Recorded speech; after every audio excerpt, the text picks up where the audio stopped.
Gara-gara pemblokiran media sosial, gelombang amarah dan protes dari ribuan Gen Z memenuhi jalanan di depan gedung parlemen Nepal di ibu kota Kathmandu pada Senin 8 September 2025. Per Selasa 9 September 2025, sedikitnya 19 orang dilaporkan tewas oleh tindakan represi aparat. Demonstrasi yang digadang-gadang jadi aksi massa terbesar di era modern Nepal ini bermuara pada larangan media sosial yang dilakukan pemerintah serta tuntutan atas pengentasan korupsi serta ketimpangan sosial. Apa yang sebenarnya terjadi di Nepal dan apa saja yang perlu kita ketahui?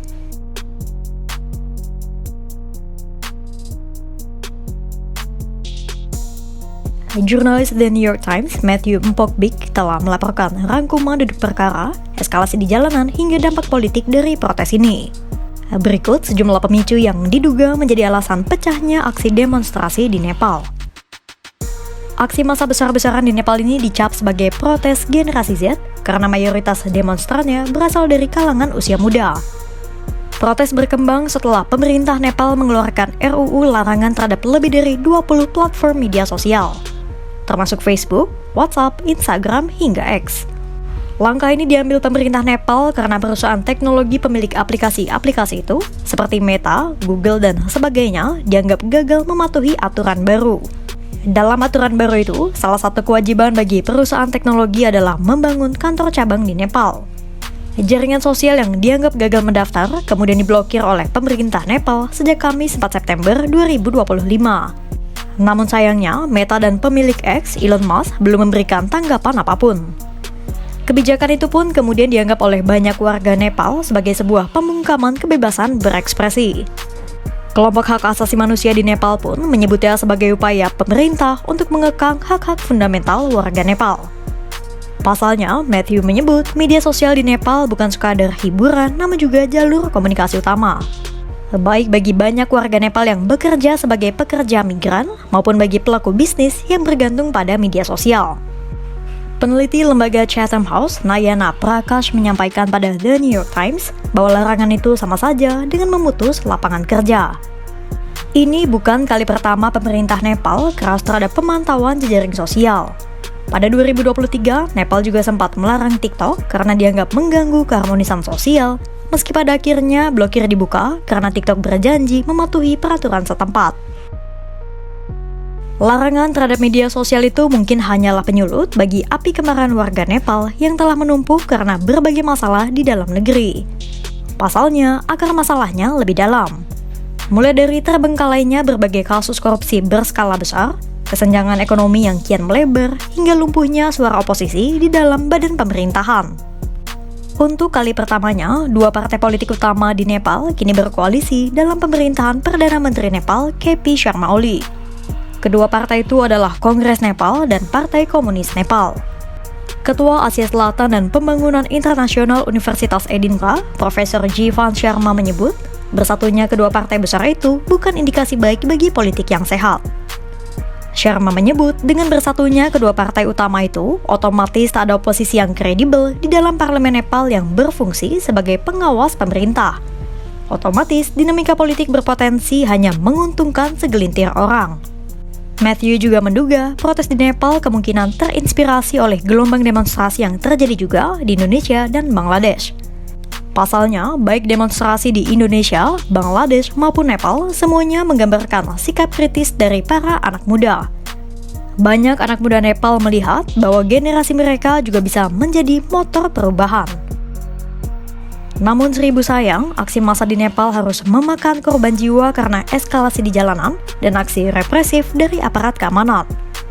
Kenapa aksi massa di Nepal bisa memakan korban jiwa?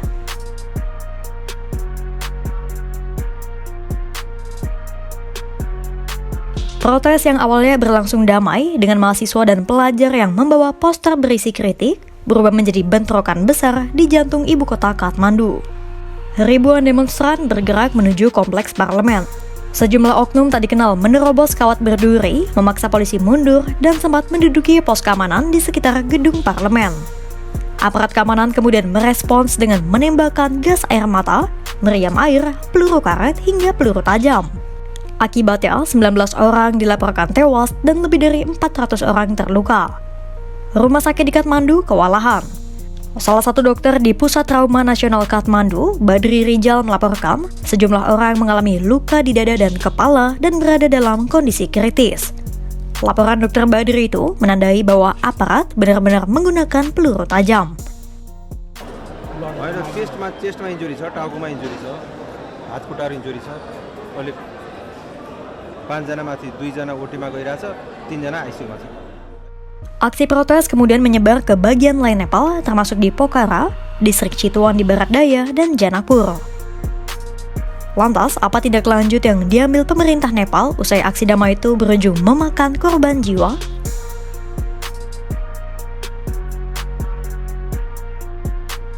Bentrok berdarah di Kathmandu tak hanya meninggalkan korban jiwa, namun juga mengguncang stabilitas politik Nepal. Tekanan datang dari berbagai arah. Partai oposisi dan sebagian anggota koalisi pemerintah menuntut Perdana Menteri KP Sharma Oli untuk mundur. Kritik juga datang dari luar negeri. PBB menyerukan agar pemerintah Nepal segera melakukan investigasi cepat dan transparan atas dugaan penggunaan kekuatan berlebihan oleh aparat. Kedutaan besar Australia, Finlandia, Prancis, Jepang, Korea Selatan, Inggris, dan Amerika Serikat juga mengeluarkan pernyataan bersama yang berisi dukungan kuat terhadap tuntutan demonstran, mulai dari pemenuhan hak universal hingga kebebasan berekspresi. Menanggapi tekanan itu, pemerintah Nepal telah mengambil sejumlah langkah. Menteri Dalam Negeri Nepal bahkan mengundurkan diri karena merasa gagal mengendalikan eskalasi demonstrasi. Sementara Menteri Komunikasi dan Teknologi Informasi Nepal, Prithvi Subagurung, menyebut pemerintah juga akan mencabut larangan media sosial. Ia mengatakan bahwa akses media sosial akan dipulihkan secara bertahap. Gurung juga menyebut pemerintah Nepal sedang melakukan penyelidikan karena menduga aksi protes disusupi pihak asing. Namun, baik Gurung maupun pemerintah Nepal tak menyebut siapa atau kelompok mana yang disebut sebagai penyusup. Tragedi berdarah di Kathmandu ini menunjukkan bahwa Gen Z di Nepal tidak lagi diam. Mereka berani menantang kebijakan pemerintah yang dianggap mengekang, bahkan dengan resiko kehilangan nyawa.